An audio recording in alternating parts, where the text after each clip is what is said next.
You know, last night on Sportswire Radio, we had on this guy, Aaron Black. So you might be wondering, well, how do we top that? Well, easy. I get a guy on whose last name is also Black and who arguably is at the front and center of all things related to the West Virginia Wrestling Federation because he has got a lot to say. And, you know, he had wondered, why doesn't he get enough respect? Well, you know what? I think he earned it. And I think he showed the world exactly why he did that by making an example out of a guy named Phoenix who's coming on here to Sportswire Radio. We'll talk about that. We'll talk about maybe some of the words that James Enoch had to say last week. Yep, the Chemical Valley gunslinger. And well, he is a controversy king. So what does a controversy king have to say about a Chemical Valley gunslinger? We'll get into that. We'll also get into maybe that whole situation with what happened with Riku St. Helen and maybe was let's say the scales tipped a little bit unfavorable or unfairly, you might want to say, toward our guest. Plus, I am sure a number of different topics and maybe a YouTube channel of the Controversy King where he basically ran down his historic hybrid tournament. Plus, I am sure plenty of your comments. But I know it's been a while since our guest has been here. And obviously, there have been other names since our guest has been on Sportswire Radio that have also shared the name, either last name Black or controversial or controversy. But just like those names, I must give our guest that introduction in prime time on the brightest lights, the biggest stage, the platform that he and the West Virginia Wrestling Federation most certainly helped build Sportswire Radio to the tune of over 1,500 subscribers and even getting us this guy that they call, well, supposed to be the loudest rock band in history, Grand Funk Railroad, Mr. Mark Farner. But now it is time to get this show on the road in the famous words of Def Leppard frontman Joe Elliott. Let's get rocked, baby, and start this night in style and the weekend in style on Sportswire Radio, the #1 global radio station where all music and wrestling matters. So with that,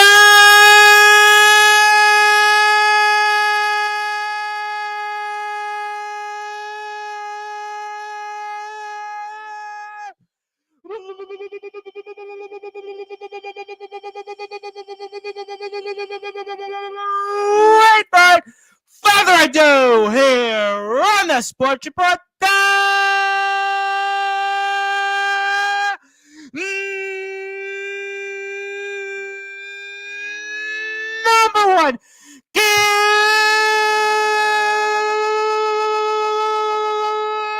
global sports show. A man, in his words, is the youngest West Virginia Wrestling Federation hybrid champion. Okay, about this. His name is simply put the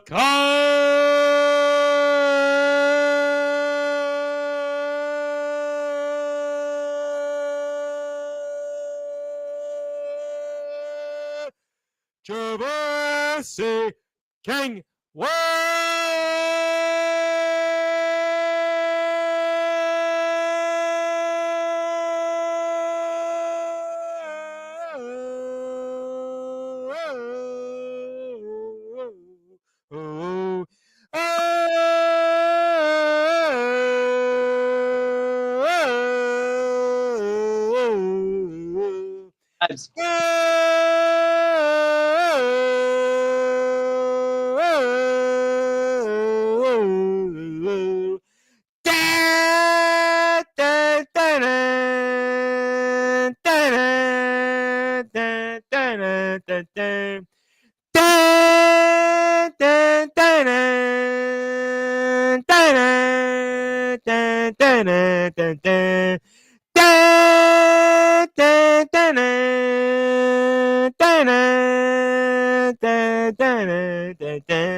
Getting longer. My friend, How are we doing?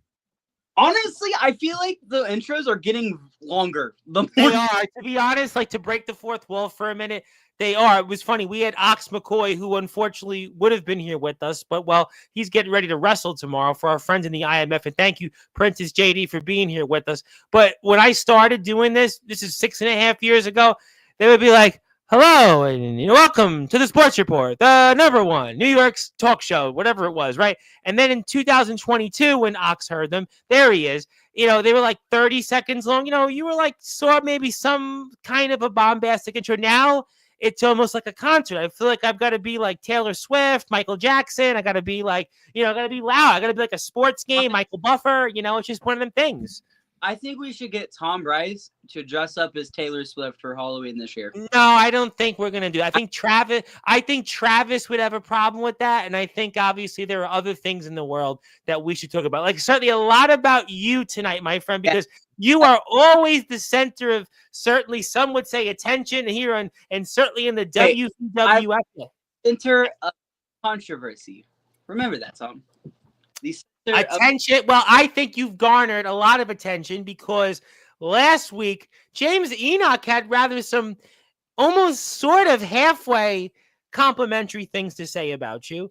And, Courtney Wood was here the prior week, and, Courtney's got plenty, I'm sure, that she wants to say in the chat about you. And you've certainly dished out, so you're going to certainly get some of that. And I'm sure the rest of our chat has, I'm sure, plenty to talk about with you. But let's talk about it for those that are listening and watching here in prime time on the brightest lights, the biggest stage, the platform that you and the WVWF most certainly helped build, Sportswire Radio. Wyatt Black, you say why are you the youngest hybrid champion in history? Why? Why am I? Okay, so this is a funny story because you want to we're going to ask why I am the youngest. I am. Remember that, Courtney. Your history books don't matter. Because I pinned James Enoch. 1, 2, 3. I don't care that his hand was on the rope. The ref didn't catch that. And if you watch back the video, Paul Io grabbed his hand and put it on the rope. Therefore, he cheated.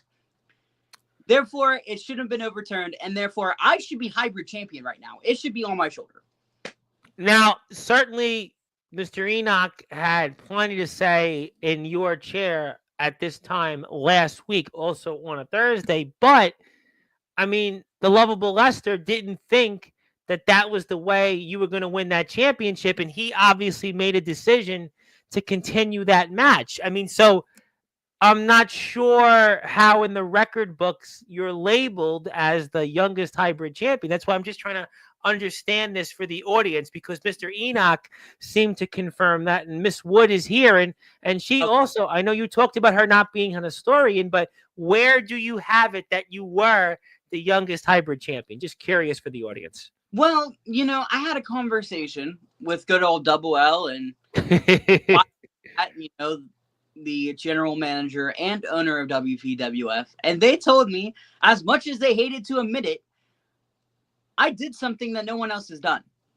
No one else in this company has walked in at the age that they have and become hybrid champion. Not even Aaron James did it. And now, yes, Aaron James was the youngest world heavyweight champion. Honestly, give him that props. But I have something that nobody can take away from me, and that's the fact that I won the hybrid champion. And I'm the youngest. Yes, it was 3-minute reign, but I'm the youngest hybrid champion. You didn't really answer it, but you gave your side of it. I mean, obviously, I guess what I'm going to have to do eventually, if this is certainly something that people still have on their minds, I would have to ask Double L about this and see what he thinks. If technically you are in the record books, but Courtney knows her stuff. Slam Wrestling has published her articles, and it seems like she would know, and she was there, and you haven't been yet credited from her record books, and she seems to know and keep the stats of the things in the WVWF. But I guess I'll have to ask the Double L about this at some point soon. What the funny thing is what? In about, I think it's about 11 days, it would have been a year since I stepped into the ring and had my first ever live match. I've been doing it for a year and a half. And I've been tackling, school and personal life and everything on top of that. Mm-hmm. And honestly, Courtney, I'm not going to discredit your work. She is a very good journalist and historian. But you have to put that aside and realize that I did win that match. Even though it was overturned, I won that match. Well, I actually have some of the footage via your YouTube page, which we'll talk about that. We'll talk about Riku St. Helen, and we'll talk about my guest Saturday night, Definitely. Chris Phoenix, who you attacked. I mean, who you attacked, who's now basically introduced himself to the WVWF roster, and I'm going to get your perspective on that. But you said something interesting, and I want to go back to that. I want to take a slight detour for a second. You said that coming up is your 1 year anniversary of being out there in the ring. And I'm curious, what does that mean to you now that you've got 1 year under your belt coming up? Honestly, it means everything to me. I have, pardon my language, but I have busted my ass for this past year. I'll give you a pass on that. That word you can use on here. You can use that. Thank you. If you were going to use Andrew Lovelace and Max Hammer's name to their new finishing move, I'm sure you've heard about it. I wouldn't let you use that name to it. But yeah, that one I couldn't, but I can let you use the A word. We keep it professional here on Sports. Yes, thank you very much. I appreciate that. But honestly, it means a lot. I have gone through a lot of adversity in this past year and a half. And there has been many people who told me I couldn't do it. I mean, I've had so many people who have looked at me and said, you're not built for this. But I have proved them wrong.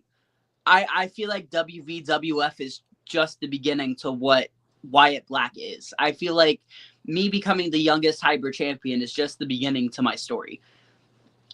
I think that being here for a year, I think obviously it means you stuck through ups and downs. You didn't quit. And that does, to be fair, go back off what Timothy Titan had said here on Sportswire when he was here, not his most recent appearance, but a few weeks back, and said, yeah, you should be out there. You should, if you want to go out there, he's not one to tell you not to be out there. And I think that kind of matches most people. So obviously, okay.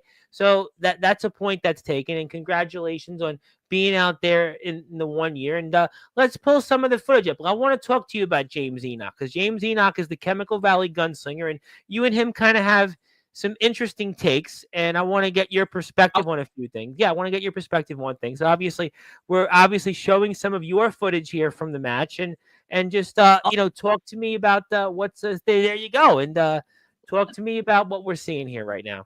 So honestly, I want to go on the record and say that James Enoch is one hell of a wrestler.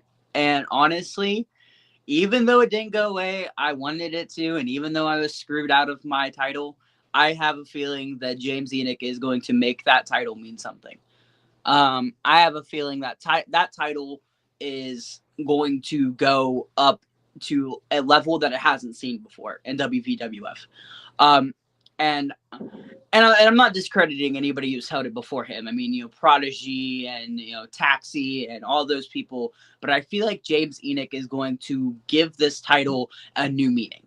I feel like this match that we had in the finals on that night meant a lot. And I just want to touch on to the fact of, if you listen to the audio, they were cheering for me.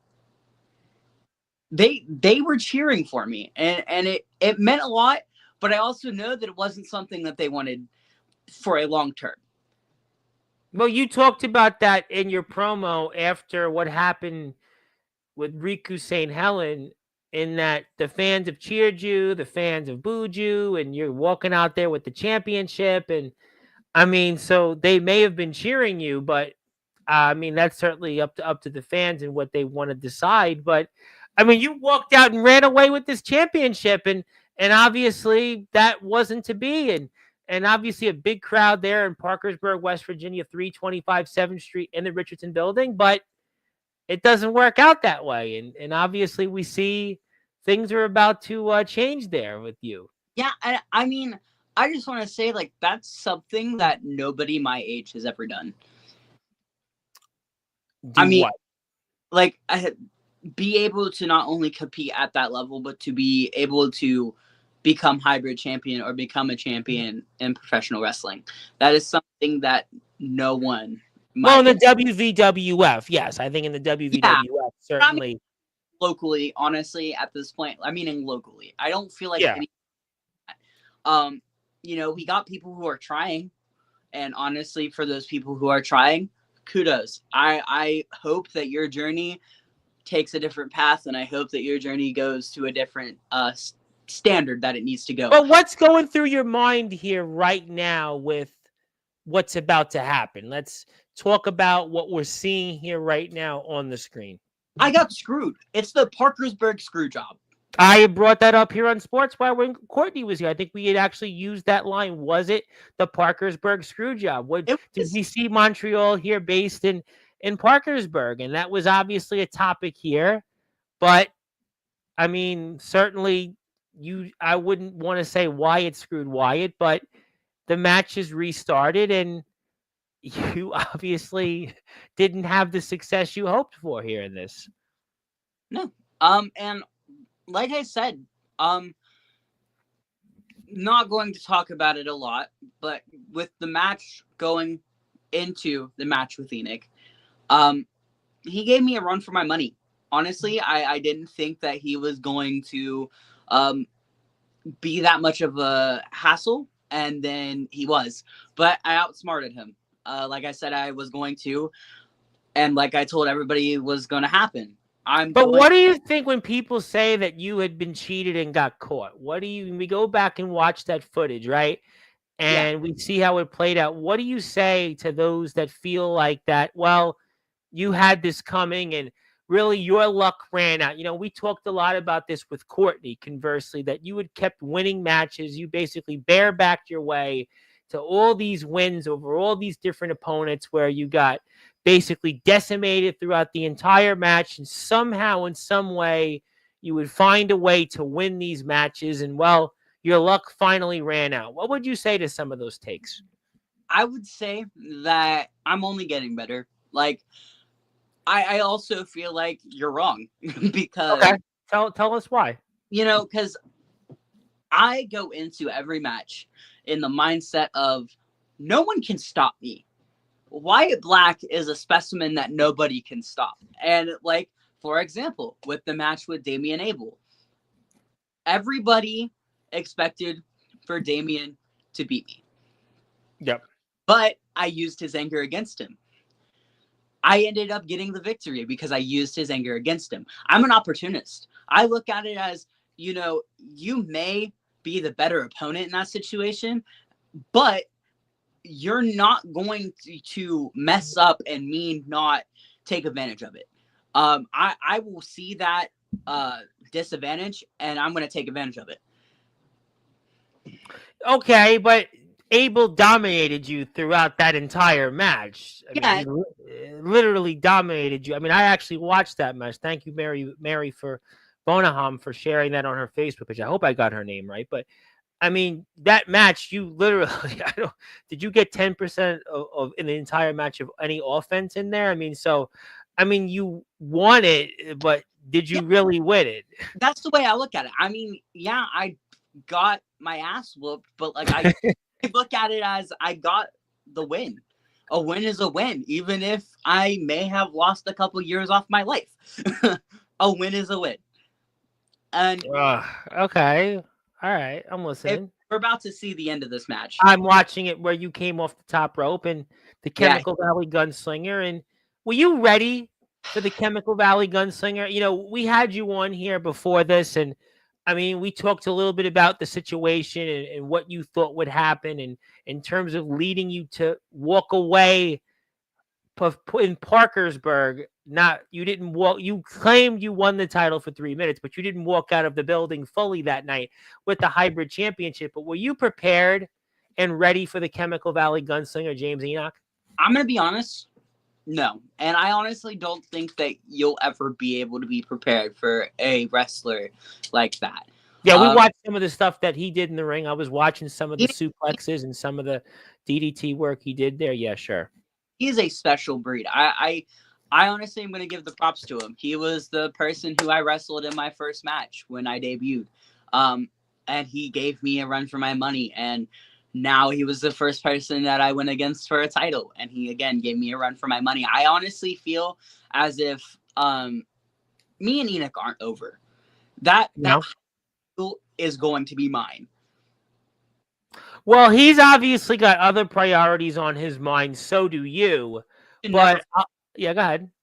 He shouldn't forget about me. I mean, if he has other opportunities and other people he wants to go against, but he has to realize that I was champion for 3 minutes. Therefore, by default, I have a number one contender spot. He did. I think he did. I mean, I'm still not sure about the record book part, but he did acknowledge that you would be that number one contender or get that guy to get a dib at the belt. That he did acknowledge when he was here. I'm sure you caught that part. So yeah, I mean, at some point down the road, you are one of those people that he's certainly thinking about to give a shot to. There's no question he had brought that up here. I don't know still on the 3-minute part if it's in the record books, the WVWF, but in terms of you getting a shot at the title, that was definitely brought up for sure.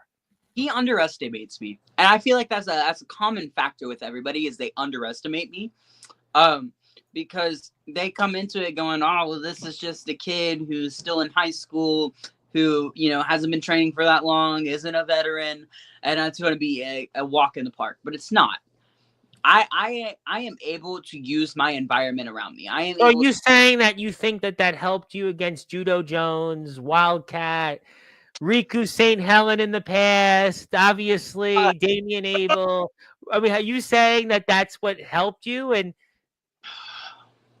calm down. Anger management classes. You're the controversy king. I mean, people they know that's what they're going to get tonight from you. That's why you're a draw. You're a must-see draw on Sportswire. But Riku St. Helen doesn't deserve to be even mentioned on this platform. Well, we're going to have to talk about it because she certainly did a number to you. She did a number on you, and we do have that footage for that. We'll get to that in a little bit. We do have footage for that, and I'm going to come back to that in a few minutes, but you and Enoch share something in common in that the fans were sort of cheering you both, but now the fans aren't with you. And I mean, I guess you and him see eye to eye on that because Enoch said he hasn't changed. He doesn't do things for anybody. He's focused on being the champion. The fans haven't gotten him there. I mean, so it seems like that's what you and him see eye to eye on. I mean, yeah. And I'm going to touch on Enoch for just a little bit. Sure. I don't know if you saw one of the promos that I cut a couple. It was a little bit ago. Yeah. Walking out of the building, Enoch stopped me after our match, after he won the hybrid title, and he handed me a card. And the said card had the Orchestrator logo on it. Yep. I did see that because we talked a lot about that. I'm almost I don't even want to bring that up to you because that was a very complicated situation. I'm sure you caught that part, which a lot of people talked about last week. That whole thing with the Orchestrator, which I'm more confused than ever with that. I am too. Like, why do they want me? And with the inclusion of somebody that I have despised my entire career with Aaron James. Yeah. What are we doing here? I don't know. Me. Like, why? What do you think about the whole situation with the Orchestrator? What do you think? I feel as if this is a bigger picture than we're looking at it. The Orchestrator and the people involved in it's a bigger scenario than what everybody is. So is it more than the WVWF, and this has major ramifications outside of that, you think? I don't know, because I'm not a part of it. I don't know anything. I've been trying to get a hold of Mr. Orchestrator or whoever he is, and he has not returned my calls. The only thing he ever said to me was, "Your time is soon." What does that even mean? What do you mean my time is soon? Like, That makes no sense. Well, that goes back into some of the problems that you've had. You've had certainly problems with people wanting to give you respect, and you feel you haven't gotten it yet.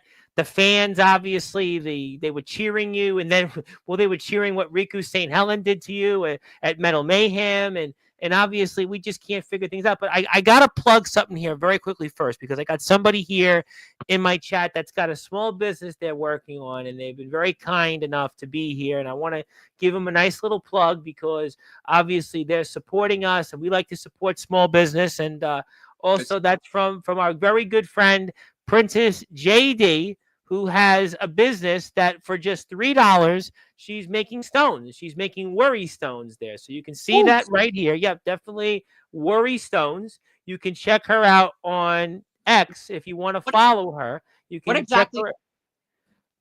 There are some. You know what's a great question. I'm sure she could let us know exactly what they are.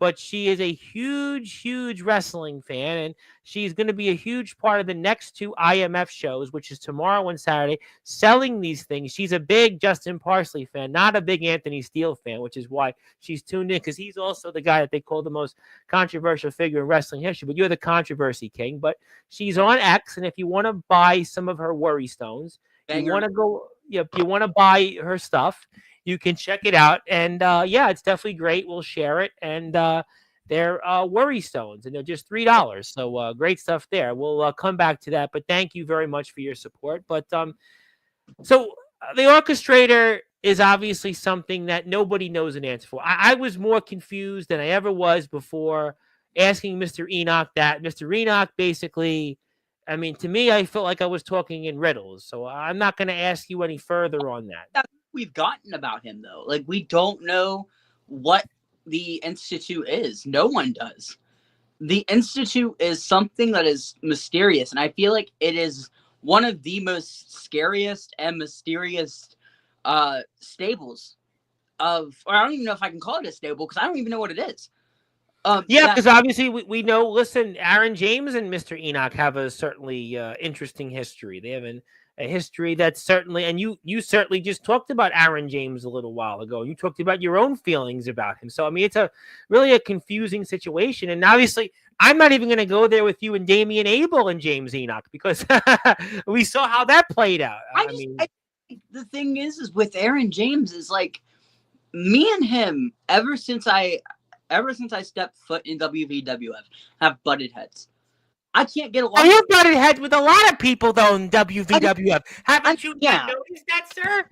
I mean, yeah, but, like, the thing is me and him have butted heads ever since he Yeah, but you've butted heads with a lot of people in WVWF. Let's be honest. I've had a lot of WVWF names on Sportswire over the past 2 or 3 months, and almost a majority of them, overwhelming majority, have butted heads with you. You're Wyatt Black. I mean, that's what I've learned. Obviously. I'm the controversy king.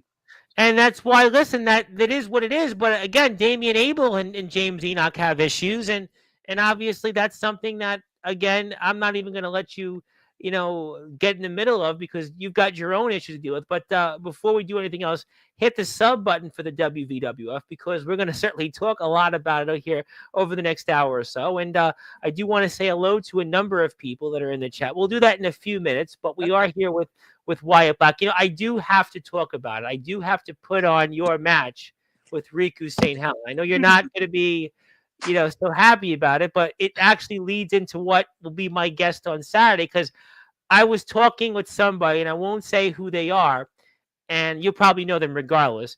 And I said, I don't even know what to talk about with Chris Phoenix, but now I realize I have plenty to talk about with Chris Phoenix, because you're going to be the topic of it. You're going to be the center of attention, which I still said the center of attention. So you're going to say center of controversy, but I'm going to say center of attention. When it comes to Chris Phoenix, I need to remember about my anger management classes. Okay, Chris Phoenix interrupted me while I was giving an amazing speech. I mean, the speech was what it was. I mean, there was certainly a lot of back and forth, and I do want to give an extra hello to the legendary Jam Dog, who's here at 4 o'clock in the morning in the UK, and he's saying hello to both of us, and I say hello to him, and I haven't seen him in a while. I hope he's doing well, and yeah, it's been a minute, but I've been usually home, not home during UK time, and well, he's actually awake here during New York time, so that's great. Nice to see him, and I hope he's doing well, and I see he's doing some things out there in the wrestling world. Maybe one day we'll talk about. But thank you, Mr. Jam Dog. Look at her. But I want to talk about now. I have your match. I'm going to talk about it here for a little while before I get to the chat. And this is somebody though that you said here on this platform. By the way, you said we wouldn't be seeing Riku St. Helen again. You said we wouldn't be, and you said that we would never even have to utter her name, and that you thought you ended her career. And obviously, she wanted payback. Didn't you not think eventually this was going to happen, sir? Nope. I thought that I put an end to Riku St. Helen. I thought that I finally shut her up, and apparently not. Apparently, she's still on with this whole family mumbo jumbo, and she won't shut up about it. And then she ended up screwing me over again. I'm like, I don't know what it is with WVWF and the management, but I keep getting screwed. Like, well, I mean, listen, you want to talk about the situation with the finish with Enoch. Okay, I could understand that, but you did literally try to ruin this person's career and went somewhere that I wouldn't recommend most people do in anywhere, let alone in a wrestling ring. You do realize that eventually Riku St. Helen, if she was going to be able to, she was going to look for payback. You must have had to have thought eventually this would happen, no? Yeah, but like the thing is with Riku, like, dude, I don't understand it. I don't get why people keep coming back and coming back and coming back. Like, just stay That's out. what happened. That's what wrestling. Listen, everybody comes back. I mean, listen, Flair keeps trying to come back. I mean, Cena's saying he's going to retire at the end of the year, but who really knows? I mean, that's just, in this game, in this sport that we all love, that this is what happens. And you, honestly, God, with Riku St. Helen, she used my words against me and ended up having her own father, somebody that she knows, become the ref. Now, I understand that point. Now, that point, I understand. I talked about this when Courtney was here. We spoke about this. Look at that ponytail. That's not even hair length requirement. Well, I mean, look, I'm not one to talk about hair, but there's no question I could understand the point on her father being the referee of this match, and that made you upset because that was obviously something that you want to have a fair match, a neutral match. It was favoritism. Well, I said nepotism, I believe, on here. Nepotism was the line I used. Yeah. Well, I mean, obviously, look, you had to deal with it. It's what it was. But so I have something. Give me 1 minute. Well, and you do that. We're here with the Controversy King, Wyatt Black. And if you want to hit the sub button for the WVWF, you can do that here. And, of course, we have more West Virginia Wrestling Federation coverage kind of Saturday night with Chris Hughes. Yes, Mr. Black, go ahead. Okay, so I just want to say, the shirt that I threw out into the crowd there was my shirt. And somehow it became the victim to... Yeah, I did see that. Yeah. It became a victim to the death match that happened in the main event. Well, at least you got it back. At least you got it back. I mean, at least I got it back, but damn.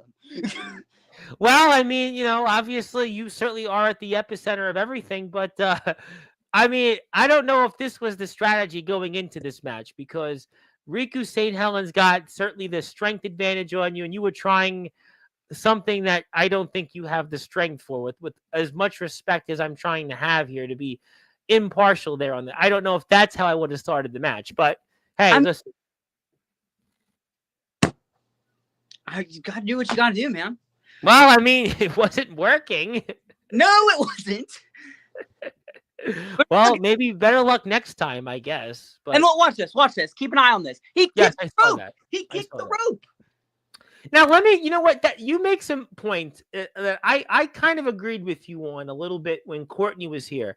But I want to ask you a follow up on this because we'll watch the outcome of it again. We know we watched this here already with Courtney, but Did you speak to the Double L about this? Did you speak to the Lovable Lester about what you felt was an unfair match where you basically had not the same opportunity, or you had a level of nepotism or favoritism towards your opponent? Did you Double speak L. to him at all about that yet?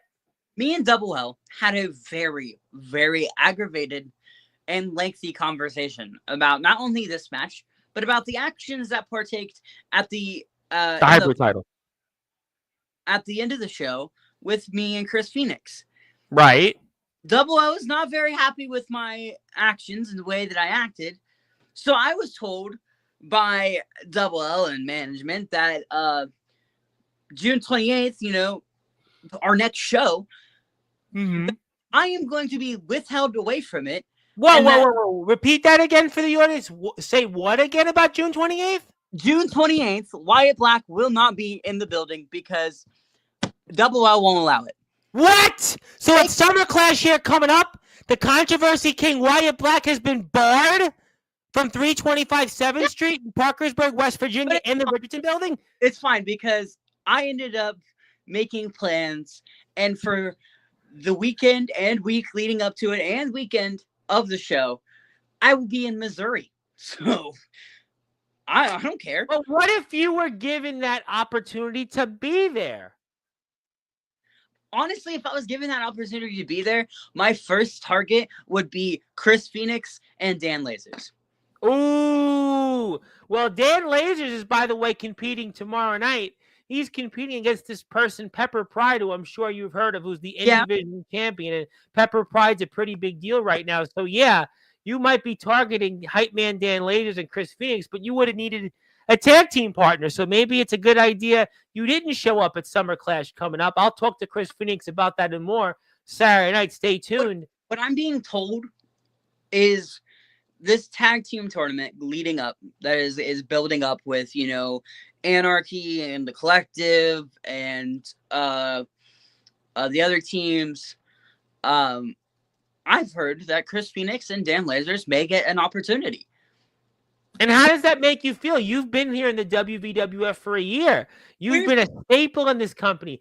In your words, not everyone else's, you are the youngest hybrid champion in history, and yet it seems like Wyatt Black doesn't have any opportunity or any partner maybe at the moment to compete for this. To be in the tag tournament. I think I would be a good candidate. But who do you think would want to team with you, though? I mean, obviously, you've had almost everybody in this locker room in some form want to throw the knives at you. I mean, even the fans are getting up there and getting in your face. I mean, do you think, in your opinion, honestly, that there would be somebody out that would even want to tag with you? Honestly, I don't know. But I honestly, I have Black partner become tag team champions. I think I can be not only the young, well, no, because that's held by Aaron James. We'll scratch the youngest tag team champion, but I can say that I can be the only person to hold both of the tag titles by himself. You know, Wyatt Black, I like you still. I do think that you are working very hard to improve out there in the ring. I think you show some moxie, but I, with as much respect as I'm trying to have here tonight, I don't think you could win the tag team partners without a tag team partner. I do think you need to find a tag team partner. I really do think that you can't win 2-on-1 handicap matches every time to win the tag team championship. Maybe if you were like, I don't know. I mean, if you maybe somebody said Damian Abel, all right, maybe I still wouldn't believe it, but all right. Maybe James Enoch pull it off. All right, I still don't know if I could see it, but I think with all due respect, you need to find a tag team partner. Okay, well, honestly, I don't feel like the tag team tournament is anything to me at the moment. Okay, all right. So then that's not something you're interested in at the moment. Okay. The thing I will say is that Dan Lasers and Chris Phoenix decide to walk in on my turf. Okay. In my company and say it basically tried to take away my spot. They're outsiders. They're basically, in some ways, you're in this business more than them or longer than them. They're obviously new guys. They're obviously looking to make a name for themselves, and yet you've, whether people like it or not, have been a staple in the WVWF certainly far longer than them. I think that's a very valid point. Honestly, I think it's about time that people like Chris Phoenix and Dan Lasers need to learn that I belong here. And Dan Lasers gets talked about in this place and that place. He should get title shot after title shot. This guy should be here, wrestle there. But yet you're Wyatt Black. You've been one of the guys in the last year in the WVWF that has helped the WVWF get to Sportswire, get the WVWF more coverage, get the WVWF to places it hadn't been before. And yet these guys who've just been here only for about a New York minute, they're going to get opportunities that I guess Wyatt Black doesn't deserve. I mean, sounds to me like maybe you have a point about favoritism. Honestly, exactly. That's what I'm saying. Wyatt Black deserves a spot at the top. That's where he belongs.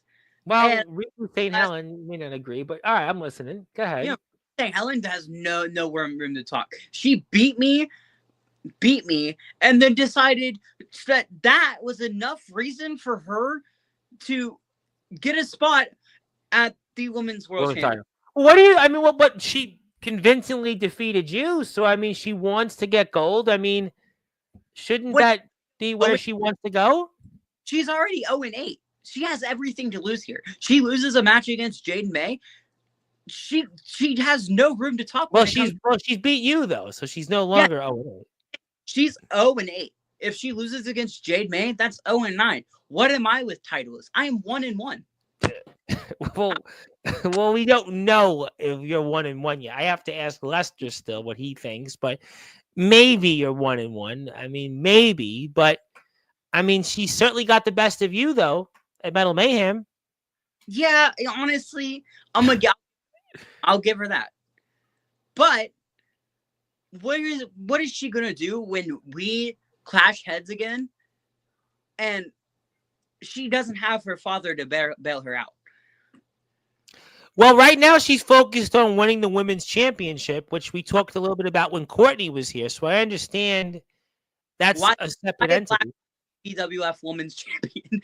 I should be the WWF Women's Champion. I'm not going to go there and go down that road. I'm going to leave that for other people to determine. What I will say is that Wyatt Black has got some other things to worry about, and I think Riku St. Helen certainly has Jade May that she has in her crosshairs. So I think that's obviously two conversations. I'll let the public decide on what they think about. But you were trying to go too far here. To be completely honest, sir, this was too far. You could have seriously ended this person's not only career, but even their life. You could have killed Riku St. Helen here. This, to me, was too much. This was just, thank God Riku St. Helen low-blowed you there. I mean, that was certainly, don't you think that was too far? It was, honestly. And why do that, though? Why do that to someone? A human being that had to fight for months to come back and be out there and do something that she loves. That was a bit much, I think. It wasn't, though. Like, was it, Tom? What was it? It was. She had a chair basically hooked around her neck. And if you would have connected with that chair shot there, I mean, we could be talking about Riku St. Helen paralyzed with a broken neck. We don't know what Riku St. Helen could be right now. We really don't know. He falls. He falls and lets her hit me with the chair.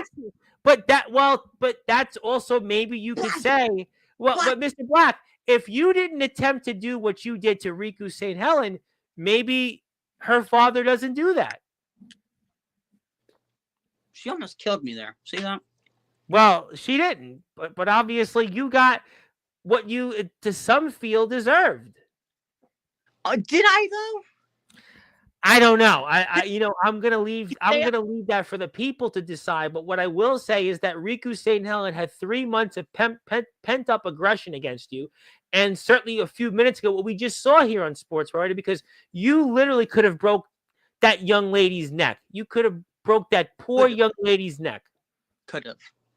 You could have, and thankfully she was able to kick you in the let's say parts that are private. Let's just leave it at that, to quote the Howard Stern movie. But it wasn't to be, and your luck ran out once again, and you were defeated.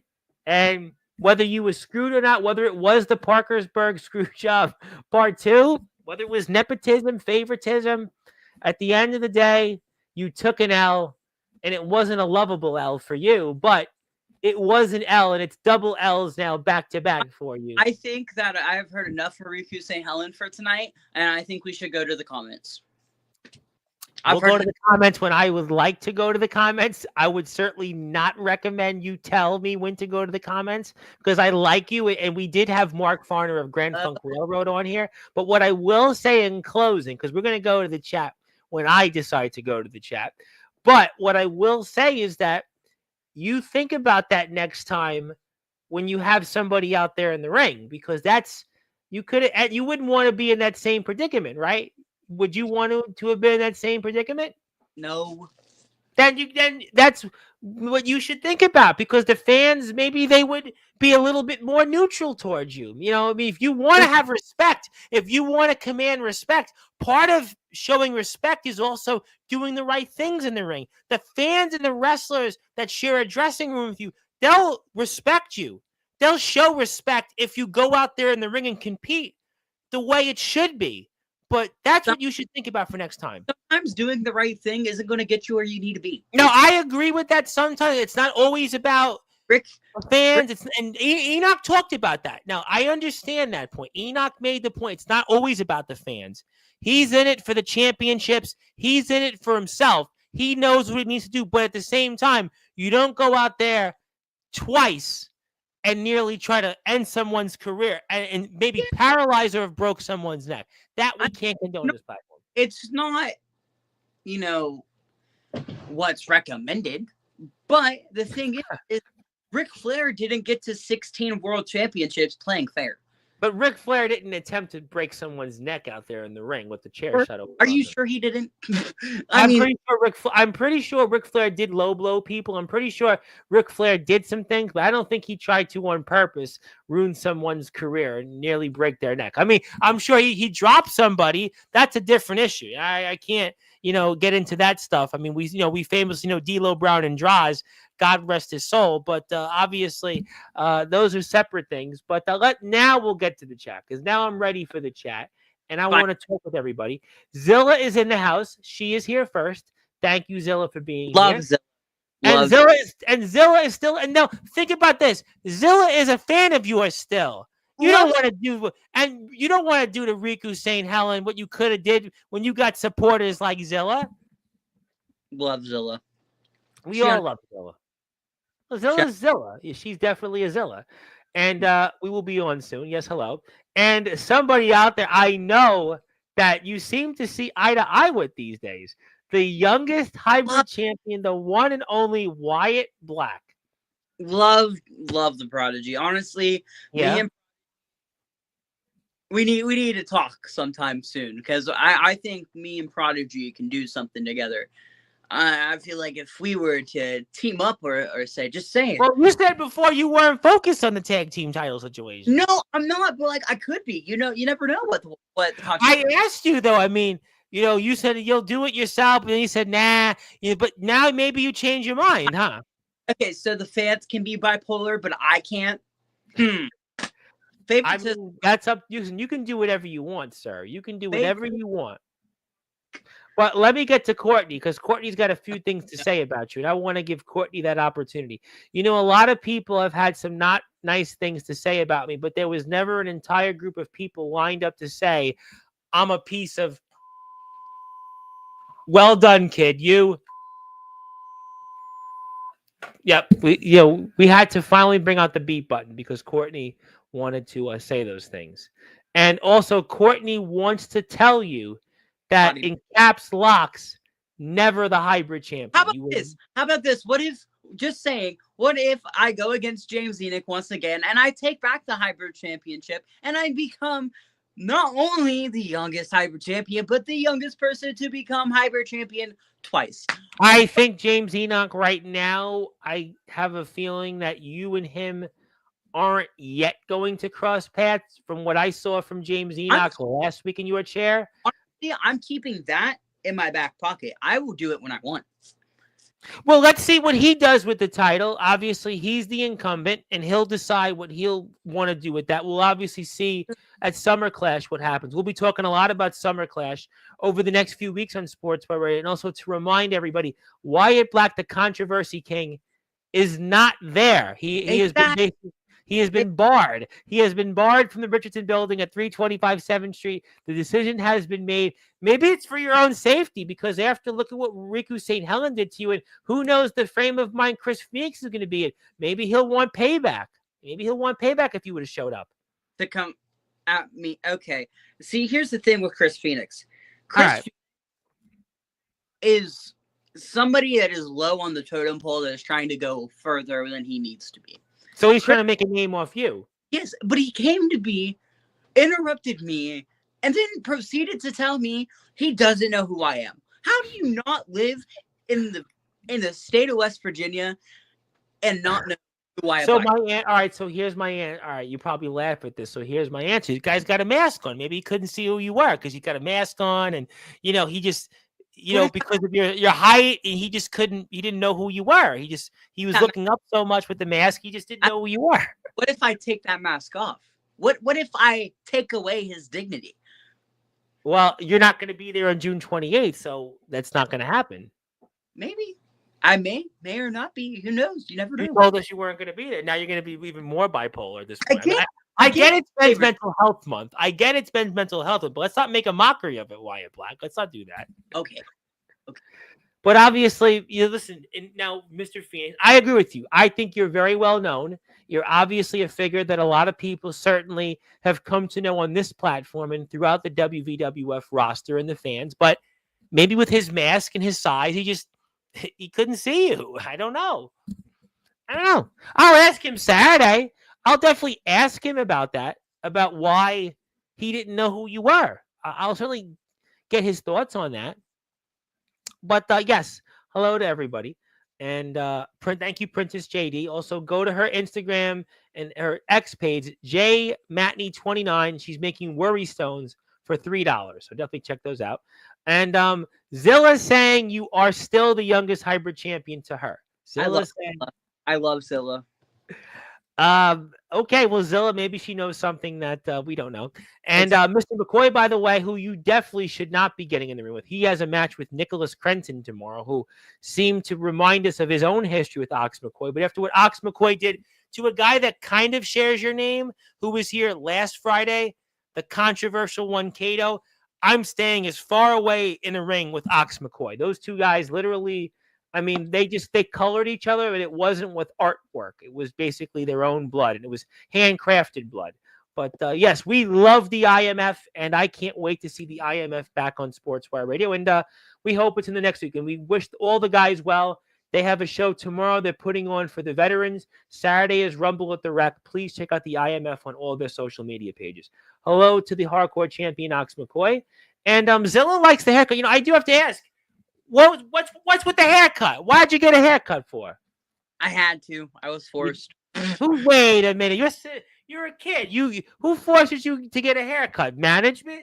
Double L forced you to get a haircut? Did they bar you from showing up at Metal Mayhem with a haircut? I never heard this before. Talk about it. My father. Oh, well, then that might actually be a good reason. If your father forced you to get a haircut, then yeah. You know what? Yeah.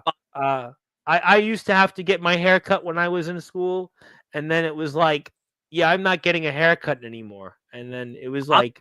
You can tell. Yeah. And then it was like, okay, well... And then I was like, I showed my pocket with like a lot of $100 bills that I had earned, and then my parents were like, yeah, okay, I'm not bothering you anymore. I realize you've got like, $10,000 in cash. Yeah, okay, you can grow your hair out and grow out facial hair. But give us up to the WVWF YouTube page. We'll put your YouTube page back up here. We'll talk about some other things. And still waiting for Justin Parsley, hopefully is recovering from his own concussion from what Omen Black did to him, who's also shares your name. Obviously he shares your name. But we love Omen Black. We better make sure he's his platform. Courtneyville wants to remind you once again that as a historian, revisionist history is the most offensive thing I can think of. And she's a professor. She showed on air, by the way, her degrees. I mean, for you to disregard and disrespect her history and her qualifications for that, she's obviously not happy with that. Honestly, Courtney, I just want to say from the bottom of my heart. Uh-oh, here you go. From the bottom of my heart, Courtney, you're a goon and nobody cares about your opinion. It was. I think that obviously that was. What do you think you were gonna get? An apology? No, but I don't know about a goon. But you are the controversy king. But you know what? We're gonna put the beat button out there for it. I give you credit for improving and working hard despite so many telling you to stop. Yeah, I think that you should go out there and continue. Honestly, Courtney, I think that is the smartest thing you've said. Well, all right. So we'll agree, sort of to agree. But we've really, okay. I'm confused. Let me reread this. But were you really hasn't seen before? I don't know how to even read this. I know who put the comment. I'm gonna leave. I think Taxi is not. I don't know, man. I'm gonna leave that. I can't figure out what the meaning of that was. I'm just gonna go to the prodigy James Curry. I respect the grind that Wyatt Black has put in. He's without a doubt let me rephrase this. I respect the grind that Wyatt Black has put in. He will without a doubt be a hybrid champion again. It will be someone people talk about for years. He says again, but we still don't know definitively if you were the hybrid champion. I guess I'm going to have to get Lester to confirm it for me. But he's saying that you were. Now you've got two people that have said you were a former hybrid champion, the youngest hybrid champion. You got two. So you got two. If you count yourself, you got three. You're obviously going to count yourself as three. So you got three names. All right, I'll give you three. And he hasn't won anything. He cheated and got caught, a point that I made. Now, that obviously doesn't sit well with you, sir. Taxi, man, I love how you're the one talking about cheating and getting caught. You know, it's funny to me. Mm-hmm. Taxi talks so much, but he yet has not stepped in the ring with the controversy king. Could that be something that WVWF wants to see? You know, Taxi versus Wyatt Black. Something. Are you ready for that, though? Are you ready for that? You sure? Oh, I am more than ready. There's possibilities coming out of June for Wyatt Black that honestly, bring them all up and I'll knock them all down. Because I don't care who steps foot in that ring with me.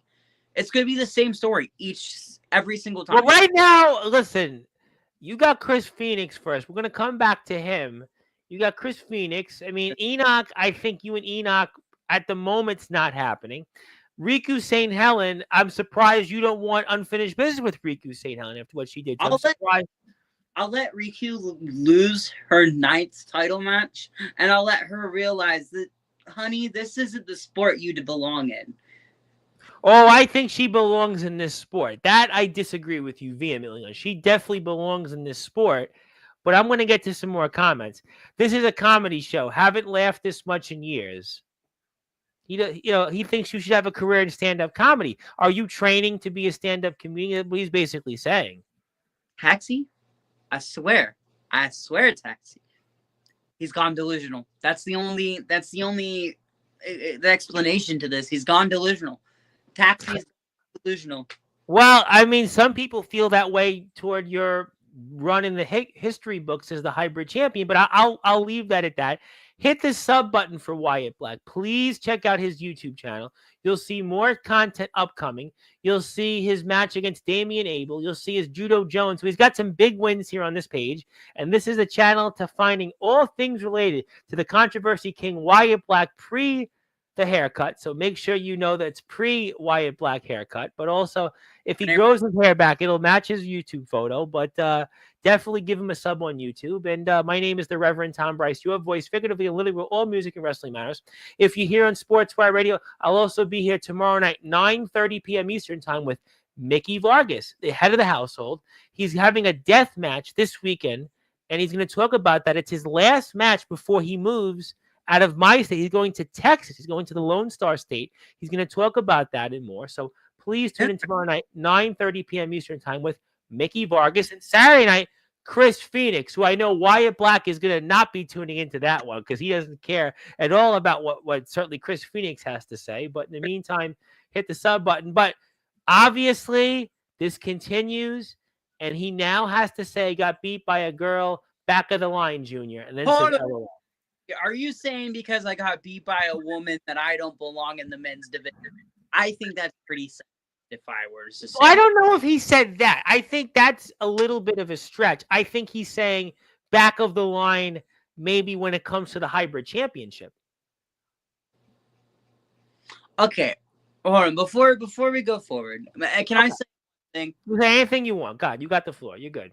But I want to go on to say, because I've seen some messages, and this kind of doesn't really have anything to do about Taxi, but I've seen some things being said about me, and I just want to hear and say that I walk in to the Richardson building every chance that I am able to, and I give my 100 best. I give everything that I could ever give. Okay, not only for the fans to boo me, but for people to publicly humiliate me over something that honestly, it doesn't matter. Because, like, honestly, the way I look at it is I don't gotta fork out thousands and thousands and thousands and thousands of dollars to be a good wrestler. I mean, I'm born in the state of West Virginia. I have trained in the state of West Virginia. I have trained locally. I've wrestled locally. Yes, I have not gone anywhere out of state, but the thing is this is only the beginning. Wyatt Black is only starting. And I think that you don't have to go out of the state of West Virginia to be a good wrestler. If you're going out there and listen, I'll break the fourth wall for a minute. If you're going out there and you're training, you're working hard, I don't care where you are. If you're putting the effort in and you're doing the best you can, it doesn't matter if you're in West Virginia. It doesn't matter right now if you're in Iran where Israel is bombing them. It doesn't matter if you're in New York, if you're in Brooklyn, if you're in anywhere. If you're going out there and putting the work in, I mean, I don't think that has – I think you have just as much a right to go out there and wrestle than anybody else would. I mean, I agree on that. And it's the way I look at it is these not these promotions, but these Facebook pages that are made to basically trash and dog on wrestlers and companies who, there's a lot of people out there that they think that they can say anything, and there's a lot of people that they can bully people around. Look, I see it on my platform sometimes. Guys think that they should say certain things, and people are entitled to say whatever they want. I've seen it over the years on my platform, I agree. Honestly, it's the fact that, like, these certain people, I'm not going to out them out or anything, but these certain people are going out of their way to trash me for basically doing what I love, for chasing a dream that I've had since I was 7. Yes, I'm not 35 and a veteran. Yes, I'm not, in the best shape of my life, but doing this at the age that I'm doing this is something that nobody else can tell me they have done. I'm doing this not only like I said, not only earlier, but not only am I tackling personal life, I'm tackling high school. I'm in my final year of high school, and I'm also doing things that people haven't done. And I feel like people need to honestly leave me alone and let me do and let me prove what I've done, because I feel like my gear and the things I do, I feel like that doesn't judge my ability to wrestle. No, listen, I think that at the end of the day, look, you need to do what you feel is best, and anybody else that feels otherwise, listen, forget about them and move on. And look, it's like anything else in life. There's going to be people that have opinions, and you just got to move forward. I mean, so just keep doing what you're doing, and I'm sure we'll continue to have you on. And thank you to Princess JD. Check her X page to go out there and buy those stuff that she's selling. We really appreciate all her stuff. And if she's ever in the WVWF, Zilla would like to wrestle Wyatt Black. Oh, Zilla. That means a lot. We hope that Zilla does, but Zilla is definitely talked about going in different places, but we'll have to see. Hit the sub button for the WVWF and go to Princess JD's page for those Worry Stones, $3 only. Also here, hello, thank you, Jam Dog, and thank you for your support. So when you're anxious, there's a thumb. Oh, okay. So what the Worry Stones are is when you're anxious, there's a thumbprint that you rub your thumb on it to relax. Ah, I see. So it's what Worry. Especially after I keep getting screwed in WVWF. I don't know if those things help with that. That's a separate entity, but we definitely appreciate Princess JD and her being a small business owner at a young age. Wyatt Black doesn't have everyone hating him. I've grown to like him. As the only person in the WVWF with the most tag team championships in history, I would be intrigued. So it sounds to me like Wyatt Black, the controversy king, it seems like this isn't too controversial. There ain't much controversy I see here, but it seems like maybe a controversy king and a prodigy. What happens when they get together? Maybe a tag team, and boy. Maybe I become the new prodigy. Maybe prodigy steps down as, the prodigy and becomes the mentor. Maybe he does that. I feel like prodigy and the way that he's gone in the past couple of months, it's very unpredictable. You never know where prodigy is going to go. And you honestly, and I can say the same thing about myself. You never know where Wyatt Black's going to go. Well, you know what? I mean, that's intriguing. I think that's a very intriguing proposal. It's a very intriguing development that the prodigy James Curry and the controversy king Wyatt Black together. I mean, maybe that would lead to gold. Maybe that would lead to a potent force. And record breaker. We both hold records in WVWF. And he also wants to say even further, Wyatt Black will be not only one of the youngest champions, but will be one, if not the longest champion, one day soon. I'm prodigy, dude.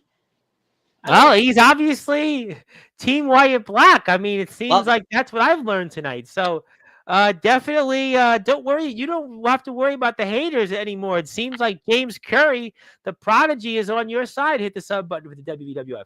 And you are being called a comedian still. God, Taxi. Come on, man. Give me a break. And when is the IMF coming on? They'll be on soon. We definitely we're looking forward to having them on this week, but they have 2 shows to get ready for, and one of those shows is tomorrow. So understandably so, they have a very busy time ahead, but we'll bring them on very soon. A lot to talk about with them. And I was answering as he was saying it. I was answering. Okay, I understand. The controversy king, what is your issue with Courtney Wood? Because she wants to hear your side of the story about it. Okay. Heard it, but go ahead. To get into that, Tom? Go ahead. Yeah, go ahead. She asked. I mean, it's not me. I'm not asking. She asked it. So yeah. Okay. The issue with me and Courtney is the fact that ever since I walked in to the beautiful doors of the Richardson building, and I decided to, I don't want to say hop ship, but I decided to test the waters in a different company that was running in the same building, she's been nothing but a thorn in my side. She has been nothing but somebody who has hated me and it has been against me. And honestly, Courtney has been nothing but a goon. Okay, I think goon's a strong word. I think goon's still strong. The word that to be used. She's a goon. Goon. But how would she be a goon if she's not physically going after you? A goon is somebody. When I think of the definition of a goon, somebody that's going and trying to do what they did to me a few days ago, trying to mug me. She's not mugging you. She's not trying to forcefully attack you. She may not see eye to eye with some of the things that you're doing, but no one does. But see, that's the thing. No one has to see eye to eye with me. James Curry seems to see eye to eye with you. Exactly. But see, that's the thing is no one has to see eye to eye with the Controversy King. What they have to do is they have to sit back, watch this show, and realize that I am the future of wrestling. Well, there's a lot of people that call themselves the future. My guest yesterday, ironically enough, Aaron Black, but spelled Blaque, calls himself the future. So your last name is spelled Black, and yet you're calling yourself also the future. So, and then there's this guy, Austin James, that's being called the future. But So not to cut you off, my bad, Sure. Tom. No, But you're good. You're good. I'll let you speak. Go ahead. I wanted to show you something on Go a for more emotional and real note. Um, Going into the memorial show, before during the hybrid tournament, it. I ended up making this mask, which I now hold into my keep in my room and That was cool. off. It is to honor. If you can see, I don't know if you can see with the chains, but you have Ryan James on the bottom. You have Sabu on the side, and then you have my grandmother's name on the other side. So this mask honestly means a lot to me. It is That's something pretty cool. I put a lot of work into it. And it honored these three people that kind of pushed me into this. I never knew Sabu personally, but I knew him through his work and through what he Sure. did. That's Uh, cool. and actually, what's crazy is I think it was like almost a year removed from when I met him in person, that he passed away, and I felt obligated to memorialize him and what he's done for the business. Because I mean, without Sabu, I feel like the wrestling world would be a lot different. Absolutely. No, I think Sabu, there's no question that Sabu changed the game. He was an innovator, and I agree with you completely on that. Yes, Sabu. I mean, there's so many people that owe a debt of gratitude to what he did, and your grandmother obviously meant a lot to you. And Ryan James meant so much to us in the WVWF. So that's a very cool thing that you did. And also, let's get to more comments. Little boy, big words. When I'm able, you're mine, my friend. Weird. And if this little calls me a goon again, I will sue him for liability. She also said, Courtney, that's BS. I hated you long before you entered that other company. Goon. But is that true though? She's saying that she's hated you for a year. Then she's hated you for a year. I mean, if she has, she has. I look at it as Courtney. I feel like me and you can get along if you put. Well, you both have strong personalities. I think that there is a similarity that you both are firebrands. You both have strong personalities. Maybe Courtney's more of a veteran and certainly life experiences. I think personally, I think we'd all probably agree on that. But I think in terms of maybe how you see things, maybe it's the same way, but you haven't yet refined that feelings or that personality that you portray. And whereas Courtney is professional and she's been successful in what she does and she sees things similar to you, but that's where some of the difference is coming. I don't know. I mean, honestly, with Courtney, Goon. I honestly feel Still not a he's not a goon though, but we're letting it go. and I feel as if she's looking at it at a different angle. I don't feel like as if everybody's looking at it at a different angle. I deserve to be here. But this is no longer about, as we're here with the controversy King Wyatt Black for a little while longer. If you're here on YouTube, do me a favor, go hit the sub button for him. And my name is the Reverend Tom Bryce, your voice, figuratively and literally, where all music and wrestling matters. If you're here on Sportswire Radio, like, share, and subscribe. Also want to thank everybody who's tuned in so far to our interview on YouTube with the legendary Grand Funk Railroad guitarist Mark Farner. I have a clip on Facebook that's about to hit 2,000 views. So thank you so much to everybody who shared all that. And I'll be here tomorrow night, 9:30 p.m. Eastern time with Mickey Vargas. But I think it's no longer about you trying to prove to people outside noise. Now it's about Wyatt Black and what's next.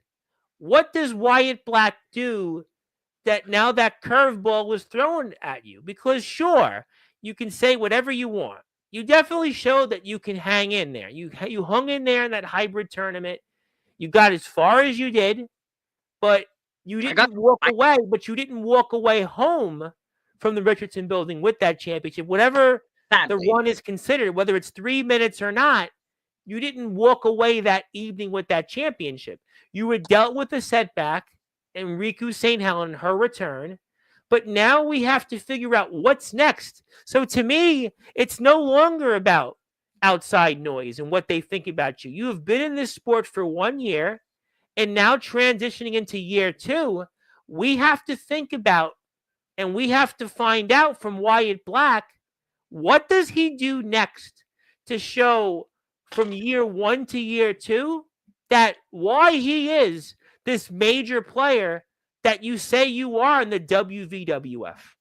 Honestly, that is a very big question, Tom. I don't know what's next for me. I have a month to kind of think and ponder over everything. I mean, I took a devastating loss to James Enoch, and then I took another devastating loss to Riku St. Helen. I'm kind of in shambles. I mean, you went back to back. You had two double L's, and I think that now this is the first time in your career that you've been dealt with this kind of adversity. And I think that now, as we stated, you transition from year 1 to year 2. I mean, it's almost like you want to avoid, and I don't know if you're a sports fan or not, but there's a thing called a sophomore slump or a sophomore jinx. You now have to avoid that. And now we have to see, between not seeing you now in the next month and change, what do you do to avoid all that? Honestly, I look at it and I was like, I have one of two options. Either A, I keep doing what I do and, pissing people off and getting myself. That doesn't always work. I've seen guys, I've been doing this 6.5 years. I've seen guys in the backyard do this. I've seen guys in the indies. I've seen guys in the underground do it. And what happens time and time again is that they become punchlines and guys want to target them. And usually they can't back up what they say on here. So really, to me, what I've learned is that you've shown some ability. You hung in there with Enoch. You've been in there with Judo Jones. You've been in there with Wildcat, Damian Abel, Riku St. Helen. Chris Phoenix is obviously somebody that you've got on your mind.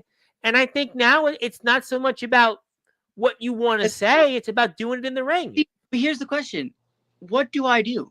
Do I, do this alone? Or do I take the hand that is coming for me and take the orchestrator's offer? That's the real. I think that's something that, if I were you, I would certainly ponder these decisions. I think obviously you have to think about what's the future for Wyatt Black. What you said the future before, right? What is your future? I honestly, I think my future it's Chris Phoenix. I'm gonna be honest with you. It's Chris Phoenix. I have him in my crosshairs. He's there, and I feel like it is more of a. I'm going to show him who Wyatt Black is, because he goes. Oh, you want to, and I think that's the way you start year 2.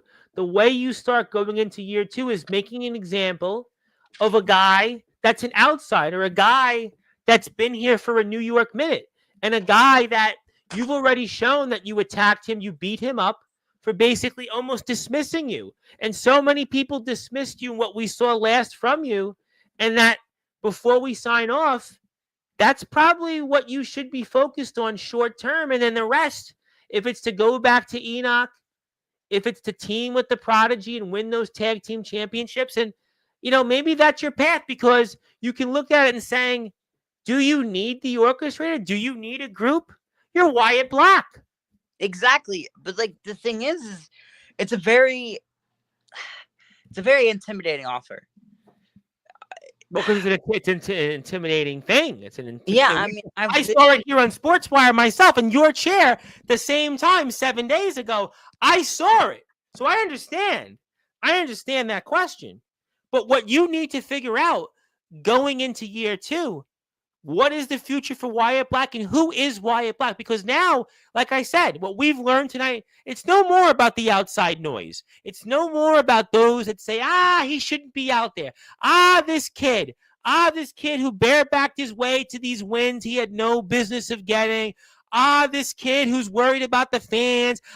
This kid who just whatever. No, he's shown that he's been here for a year. He's not going anywhere. He's here for the long term. He's here to stay. This is his company, his home. He's a West Virginia born and raised son. He's born and bred here. So now that's what you have to determine. I think obviously that road is going to start. And I'm going to ask Chris Phoenix a lot about tonight. That man is going to be here. And I'm sure you may not be tuned in, but your name's going to come up quite a bit, sir. The thing, listen, this is my thing with Chris Phoenix. I believe that respect is not given, but it is earned. And yes, respect is earned, it's not given, yes. Yeah. So I feel as if Chris needs to learn that he can't walk up in my house and decide to take away what's mine.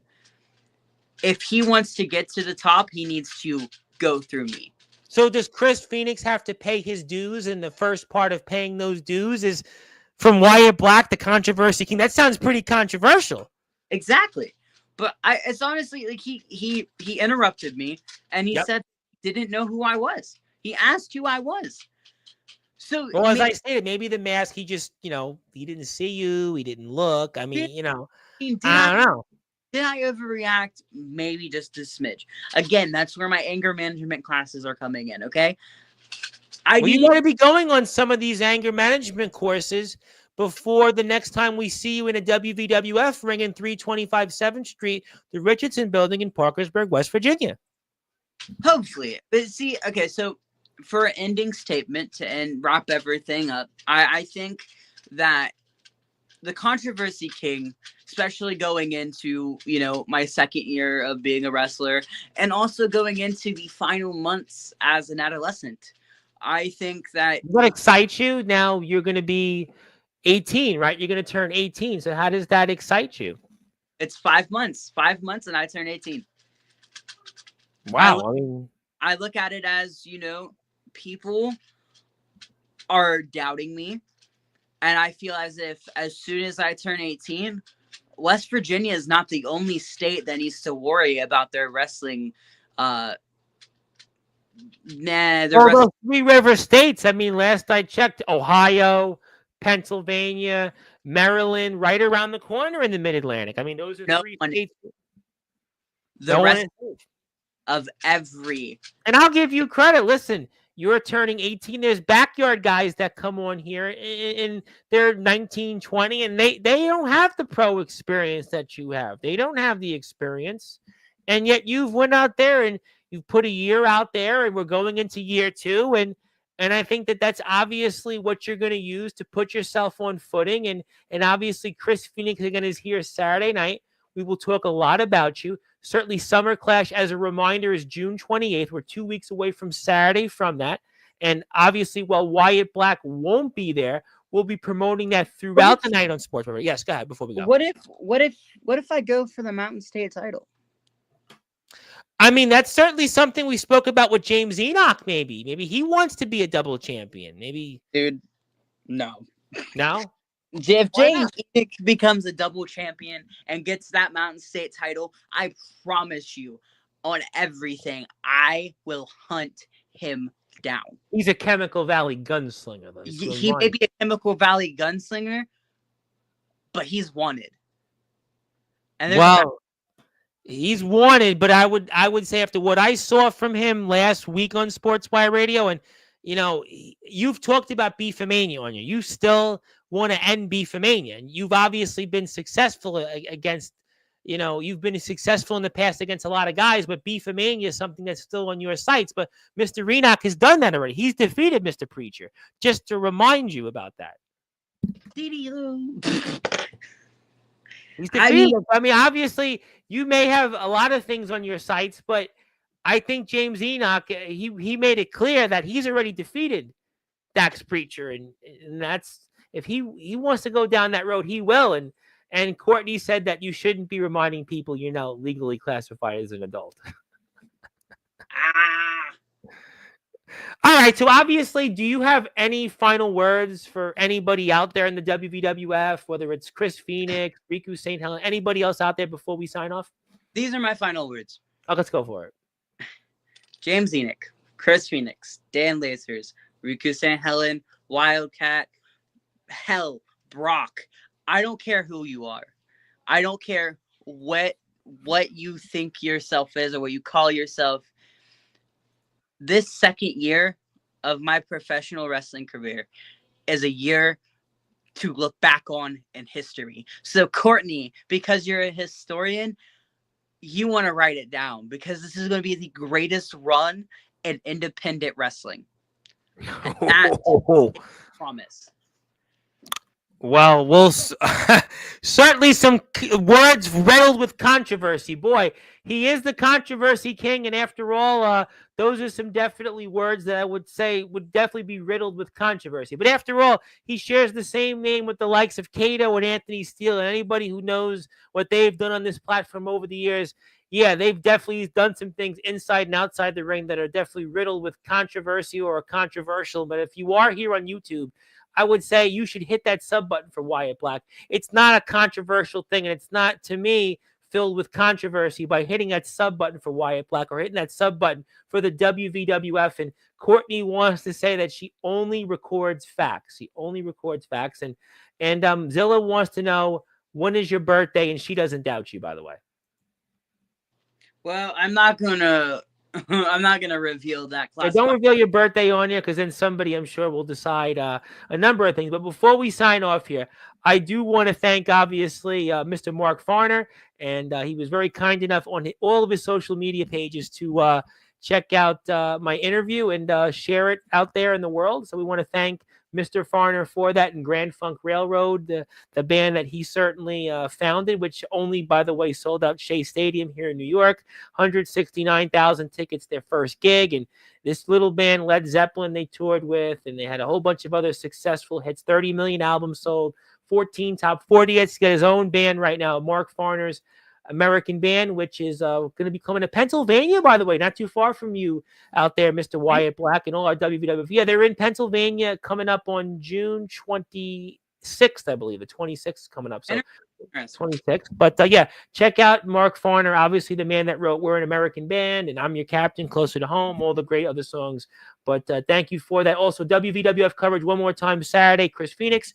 My friend, we will look forward to seeing you here in the next few weeks, and we will certainly see what the landscape of the WVWF is going to be like after Summer Clash. And we're going to certainly get started, I think, tonight going into year 2 with you. And congratulations on year 1. And I think the best is yet to come regardless. Some of the things you'll have to change, but I'm sure we'll talk about it in the coming weeks ahead. And thank you so much for being here. And have a safe trip, safe travels, and we'll see you when you come back. Of course. And that was Wyatt Black, the Controversy King. And my name is the Reverend Tom Bryce. You have voiced figuratively and literally where all music and wrestling matters. If you're here on Sportswire Radio, thank you so much, everybody here, for tuning in. Mickey Vargas tomorrow, 9:30 p.m. Eastern Time. Chris Phoenix is here Saturday. And we'll have Joey Knight Jr. from HCW who will be here at some point to be announced on Sunday. But until then, follow Wyatt Black on YouTube, WVWF, YouTube, Facebook, Instagram. And until then, good morning, good afternoon, good evening, wherever you are, on the number one global radio station, that is Sportswire Radio, where all music and wrestling matters. Thank you so much.